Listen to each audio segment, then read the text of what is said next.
Hey there, 7th grade history detectives. Welcome to Unit 3, Lesson 4. I am absolutely thrilled to have you join me for today's explainer. We are gearing up for a really incredible application task, and we're going to treat it exactly like what it is, a true historical investigation into our nation's founding documents. Today you're going to learn how to look at pieces of parchment from literally hundreds of years ago and decode exactly what they mean for American identity. Okay, let's look at our roadmap for today. We'll kick things off with the source analysis routine and then figure out the crucial difference between evidence and interpretation. After that, we'll walk through a worked example using the Declaration of Independence, do a quick misconception check, hand the reins over to you for a student check, and finally, wrap up with a quick recap. Let's dive right in. All right, first up, Section 1, the source analysis routine. To really get a grip on a primary source, those amazing first-hand accounts from the actual time period we're studying, we have to know exactly where we are on the timeline. We're looking at three distinct eras here: colonial settlement from the 1600s to 1763, the American Revolution from 1763 to 1783, and the new nation up to 1815. Our primary source for today, the Declaration of Independence, drops right into the absolute heat of that American Revolution era. Moving right along to Section 2, evidence versus interpretation. Now this right here, this is the absolute core skill you'll need for your application task. You have got to be able to tell the difference between evidence and interpretation. Think of evidence like this. It's literally a copy and paste directly from the historical document. Basically, if you can't put quotation marks around it, it is not literal evidence. Interpretation, on the other hand, well, that's your brain doing the heavy lifting. That's what the text actually means. It's the analytical thought or the historical claim that your evidence is proving. Let's put this into practice with Section 3, a worked example using the Declaration of Independence. So what we've got here is a transcription of the original parchment document. And hey, quick fun fact for you, if you go see the original in the National Archives today, it's actually super faded. That's because it was left out in harsh sunlight for decades before anyone realized how to properly protect it.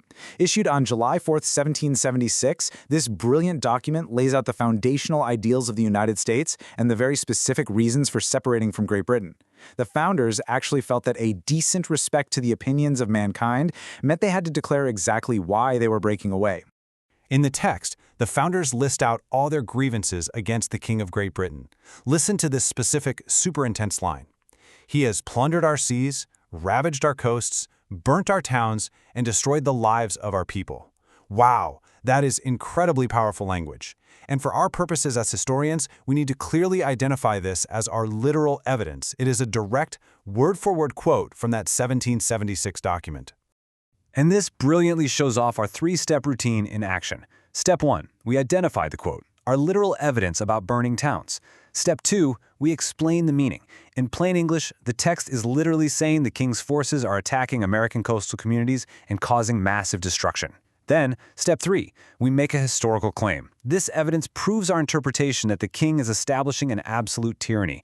He's acting with cruelty and completely failing to protect the colonies. See that? We took the direct evidence and built a rock-solid interpretation. Okay, Section 4. Let's do a quick misconception check so we can avoid some common traps. It is so easy to get evidence and interpretation tangled up if we're not paying close attention. Take a look at this statement. The king was unfair to the colonies. I want you to pause and just actively think for a second. Based on what we literally just learned, does this statement represent a direct quote from the founding document, or does it represent a historical claim? If you guessed interpretation, you hit the nail on the head. It is absolutely an interpretation. It's an analytical thought, a claim about history. And why is that?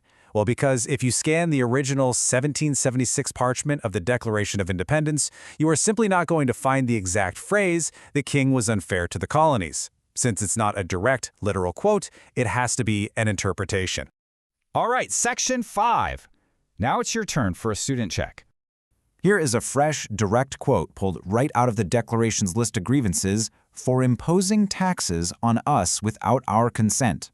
This is actually one of the most famous complaints the colonists had against Great Britain, and for this exercise, it serves as your brand new piece of literal evidence. Okay, so you've got your literal evidence, imposing taxes on us without our consent. Now, I want you to just mentally fill in that interpretation column. What analytical claim does this quoted grievance actually prove? Well, it proves that the colonists believed a core part of their identity and their liberty was having a voice, having actual representation in how they were governed and taxed. You see how that works? You just connect the literal quote to the deeper historical meaning. Finally, Section 6. Let's do a quick lesson recap to lock this routine in.